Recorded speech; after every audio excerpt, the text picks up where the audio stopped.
Hello ಪ್ರಿಯ ಸ್ನೇಹಿತರೆ, ನಮಸ್ತೆ. ಧರ್ಮರಾಜನು ಅಂದರೆ ಯಮರಾಜನು ಭೂಮಿಯ ಮೇಲಿನ ಜೀವಿಗಳನ್ನು ಅವರ ಮರಣದ ಸಮಯ ಸಮೀಪಿಸಿದ ತಕ್ಷಣ ಯಮಲೋಕಕ್ಕೆ ಕರೆದೊಯ್ಯುತ್ತಾನೆ ಎಂದು ನಿಮಗೆ ಈಗಾಗಲೇ ತಿಳಿದಿದೆ. ಈ ಭೂಮಿಯಲ್ಲಿ ಯಾರೇ ಹುಟ್ಟುತ್ತಾರೋ ಅವರ ಮರಣವು ನಿಶ್ಚಿತ ಎಂಬುದಂತೂ ಸತ್ಯ. ಭಗವಾನ್ ರಾಮನು ಈ ಭೂಮಿಯ ಮೇಲೆ ಅವತರಿಸಿದ್ದಾನೆ. ಅವನು ಒಂದಲ್ಲ ಒಂದು ದಿನ ದೇಹವನ್ನು ತ್ಯಜಿಸಬೇಕಾಯಿತು. ತನಗೆ ಹೆಚ್ಚು ಸಮಯವಿಲ್ಲ ಎಂದು ಧರ್ಮರಾಜನು ಶ್ರೀರಾಮನಿಗೆ ಹೇಳಲು ಪ್ರಯತ್ನಿಸಿದಾಗ ರಾಮನ ಭಕ್ತನಾದ ಹನುಮಂತನು ಅವನನ್ನು ಬರದಂತೆ ತಡೆಯುತ್ತಾನೆ. ಹನುಮಂತನು ಶ್ರೀರಾಮನನ್ನು ತುಂಬಾ ಪ್ರೀತಿಸುತ್ತಿದ್ದರು.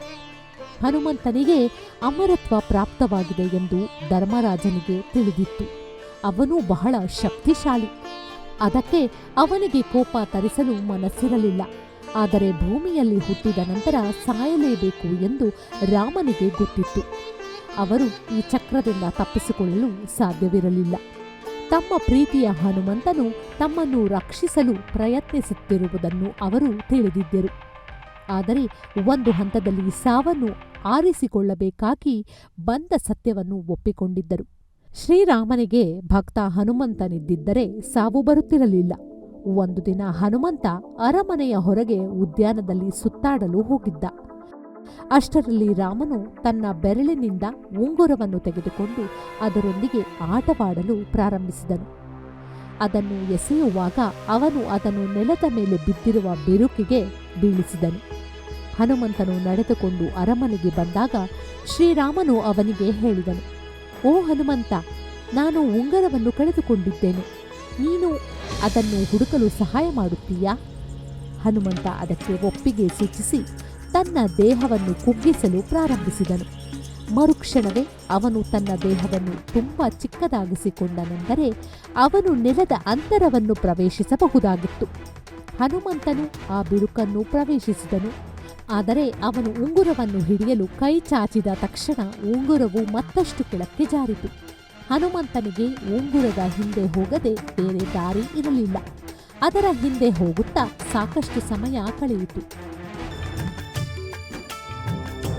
ಸ್ವಲ್ಪ ಸಮಯದ ನಂತರ ಅವನು ಪಾತಾಳ ಲೋಕಕ್ಕೆ ತಲುಪಿದ.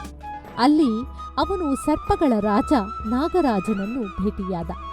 ಹನುಮಂತನು ನಾಗರಾಜನನ್ನು ಪ್ರಾರ್ಥಿಸಿದನು, ಓ ನಾಗರಾಜ, ಪಾತಾಳ ಲೋಕದಲ್ಲಿ ಶ್ರೀರಾಮನ ಉಂಗುರ ಬಿದ್ದಿದೆ. ದಯವಿಟ್ಟು ಆ ಉಂಗುರವನ್ನು ನನಗೆ ಹಿಂತಿರುಗಿಸು. ನಾಗರಾಜ ಹೇಳಿದ, ನನ್ನ ಬಳಿ ಕೋಣೆಯ ತುಂಬ ಉಂಗುರಗಳಿವೆ. ಭೂಮಿಯಿಂದ ಯಾವ ಉಂಗುರ ಬೀಳುತ್ತದೋ ಅದು ಅಲ್ಲೇ ಉಳಿಯುತ್ತದೆ. ನೀವು ಆ ಕೋಣೆಗೆ ಹೋಗಿ ನಿಮ್ಮ ಉಂಗುರವನ್ನು ಹುಡುಕಿ. ಹನುಮಂತ ಹೇಳಿದ, ಸರಿ, ನಾನು ಹಾಗೆಯೇ ಮಾಡುತ್ತೇನೆ. ಹೀಗೆ ಹೇಳುತ್ತಾ ಕೋಣೆಗೆ ಹೋದಾಗ ಅಲ್ಲಿ 100 ಉಂಗುರಗಳು ಬಿದ್ದಿದ್ದವು. ಅವನು ಶ್ರೀರಾಮನ ಉಂಗುರವನ್ನು ಹುಡುಕಲು ಪ್ರಾರಂಭಿಸಿದ. ಸ್ವಲ್ಪ ಹೊತ್ತು ಹುಡುಕಾಡಿದಾಗ ಶ್ರೀರಾಮನ ಉಂಗುರ ಸಿಕ್ಕಿತು. ಅವನು ಅದನ್ನು ಹಿಂತಿರುಗಿಸಲು ಅಲ್ಲಿಂದ ಹೊರಟ.